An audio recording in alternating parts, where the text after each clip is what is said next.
turma, tudo bem? Como nosso combinado, hoje eu vou gravar mais uma videoaula curtinha para a gente encerrar a primeira semana, certo? Então, na nossa primeira aula, eu mostrei para vocês, através de 3 mapas, como que o território do Brasil foi se modificando ao longo do tempo, não é mesmo? Agora, a gente vai ver quais que foram os principais fatores que contribuíram para a modificação do território do Brasil, como a gente já viu naquelas 3 imagens. Então, a gente vai ver 4 momentos. Durante o século XV, durante o século XVI, entre o século XVII, XVIII e XIX e XX. Aqui embaixo já está resumido quais que foram os principais fatores que contribuíram para a expansão do território do Brasil. Mas vamos tentar entender rapidinho como que aconteceu cada um desses fatores ao longo da nossa história. Bom, ao longo do século XV e século XVI, o território do Brasil se limitava àquela área delimitada pelo Tratado de Tordesilhas. O que foi o Tratado de Tordesilhas? Foi uma separação, uma divisão das terras descobertas entre Portugal e Espanha. Na América, uma parte do território que hoje nós conhecemos como Brasil pertenceu a Portugal. E aí, Portugal, quando chegou aqui no Brasil, não encontrou de imediato uma atividade que pudesse ser lucrativa. Então, não deu muita bola para o Brasil. A única coisa que os portugueses enxergaram que podia ser lucrativo era a extração do pau-brasil. Por que a extração do pau-brasil? O pau-brasil é uma árvore nativa aqui do nosso país, que nesse período era encontrada em abundância, ok? E aí, quando triturada essa árvore, ela soltava um extrato que tinha uma coloração vermelhada. Essa coloração avermelhada ela era utilizada para tingir tecidos. E lá na Europa, os tecidos, quanto mais coloridos, mais caros e mais representavam status e condições sociais. Então, por isso que a extração do pau-brasil, no primeiro momento, foi a única atividade econômica que os portugueses encontraram no nosso território, certo? Então, entre o século XV e início do século XVI, o território do Brasil era delimitado pelo Tratado de Tordesilhas e a atividade econômica desenvolvida era a extração do pau-brasil. Só que ao longo do século XVI, apesar do limite do território do Brasil ainda ser pelo Tratado de Tordesilhas, houve uma modificação da utilização do nosso território. Por quê? Houve a divisão do território do Brasil em partes, em faixas de terra, que iam do litoral até a linha do Tratado de Tordesilhas. Essas grandes faixas de terra eram chamadas de capitanias hereditárias. E aí, o rei de Portugal cedia a algum nobre o direito de cuidar dessas capitanias hereditárias. E esses nobres, chamados de capitães donatários, deveriam desenvolver alguma atividade econômica nessas capitanias hereditárias, certo? Então, no século XVI, nas capitanias hereditárias, o que era desenvolvido de atividade econômica? Foram criadas lavouras de cana-de-açúcar e locais em que eu pudesse criar gado, certo? Aonde que estavam localizadas as capitanias hereditárias que praticavam o cultivo da cana-de-açúcar e a criação de gado? Lá no Nordeste. Só que ainda no Nordeste, aonde nós chamamos de Recôncavo Baiano também ganhou destaque a produção de fumo, tá? Então, no século XVI, o Brasil teve seu território dividido em capitanias hereditárias. As atividades econômicas somadas ao pau-brasil era a produção da cana-de-açúcar, a criação de gado e a produção de fumo. Quando o século vira para o século XVII, isso vai até o século XVIII, o nosso território muda o formato. Daí a gente vai para aquele segundo mapa que tem na sua apostila. Por quê? O território do Brasil se expande para além do Tratado de Tordesilhas, certo?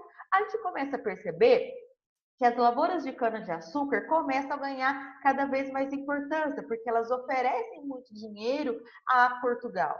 E aí, então, começa-se a buscar cada vez mais áreas para plantar as lavouras de cana-de-açúcar. O que acontece com o pau-brasil? Deixa de ser uma atividade lucrativa para dar lugar às lavouras de cana-de-açúcar, ok? Então, ao longo do século XVII e século XVIII, se o Tratado de Tordesilhas estava aqui, as lavouras de cana-de-açúcar estavam empurrando essa linha para cada vez mais locais distantes, né? Então, houve uma expansão do território. Então, a principal coisa é a expansão dos locais onde eu cultivava as lavouras de cana-de-açúcar.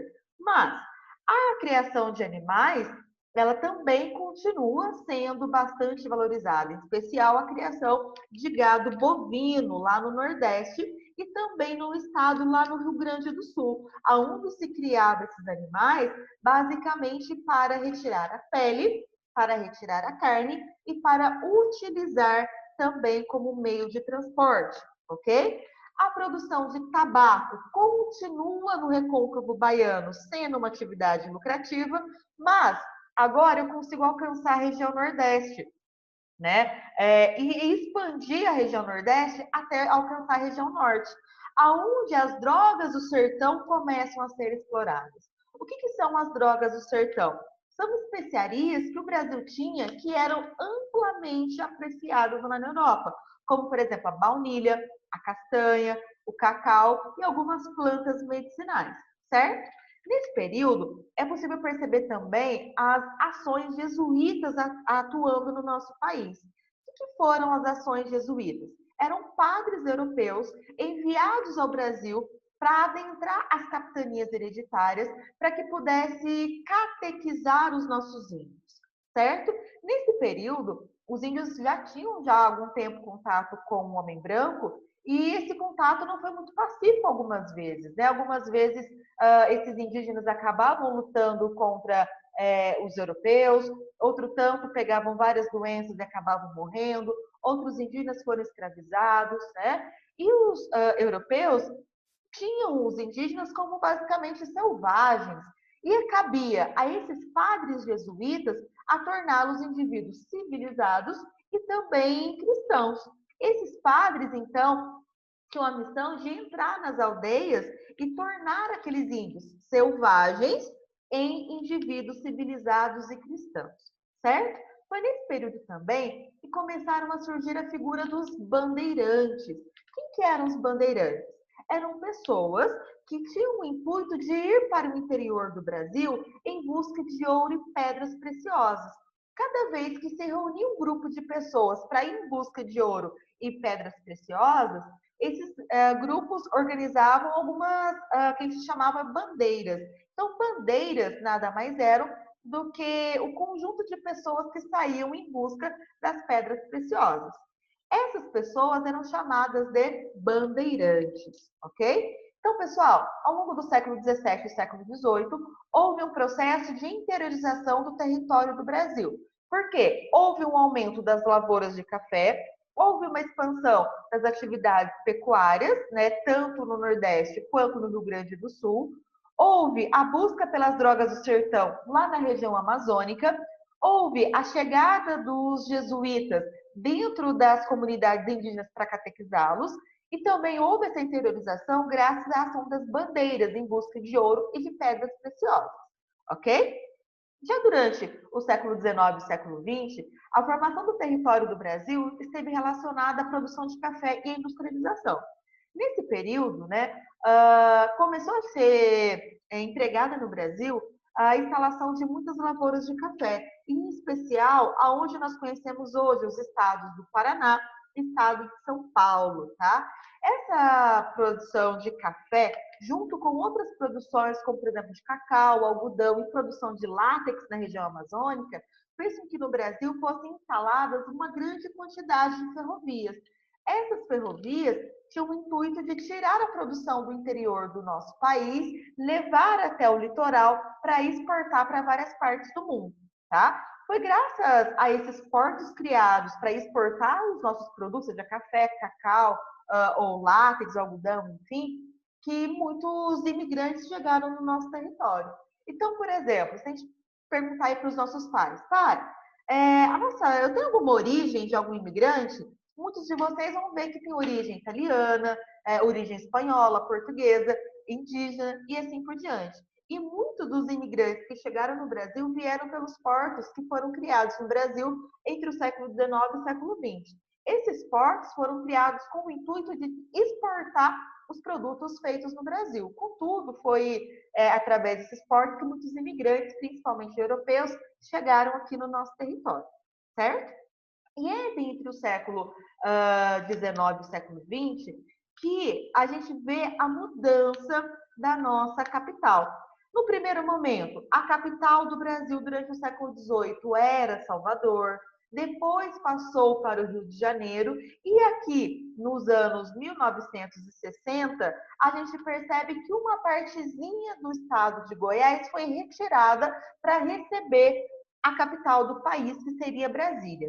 Tá? Então, quando a gente observa um político chegado à presidência, o Juscelino Kubitschek, ele chega com a intenção de fazer com que a capital do Brasil saia do papel. Então, ele funda, né, a capital chamada Brasília. E a partir daí, o Brasil começa a ter as suas formações do território muito parecida com o que a gente conhece hoje. Tá? Então, a partir de 1960, os limites do Brasil são basicamente o que a gente tem hoje. E nos anos 1988, foi formada a Constituição Federal. E a Constituição Federal foi o conjunto de leis que a gente utiliza até os dias de hoje. Essa Constituição Federal definiu qual era o nosso território, quais eram as divisões atuais, inclusive criando o território do Tocantins no ano seguinte, no ano de 89. Então, os estados que a gente conhece no território brasileiro, eles são bastante recentes, né? Teve a sua definição atual configurada em 1988. Então, se a gente observa esse o formato do território do Brasil, houve, na verdade, várias transformações tem que chegar a esse fator. Então, por exemplo, antes, o que eu estou passando o mouse daqui para cá era o território do Brasil. Olha o tanto que o Brasil deixou de ser só isso e expandiu para o oeste. Tá? Então, o que a gente viu nessa aula? A gente viu, né, que ao longo do tempo algumas atividades econômicas foram desenvolvidas. Em um certo período foi a pecuária, em um certo período foi o extrativismo vegetal, extraindo pau-brasil, de repente foi a descoberta de ouro, de repente foi a extração de especiarias aqui na região amazônica, né? E assim por diante. Bom, com essa explicação sobre a formação do território do Brasil, você tem condição de desenvolver todas as atividades da semana 1. Tudo bem? A qualquer dúvida, você pode me chamar aqui no grupo que eu te ajudo a responder alguma atividade. Perfeito? Tchauzinho, turma!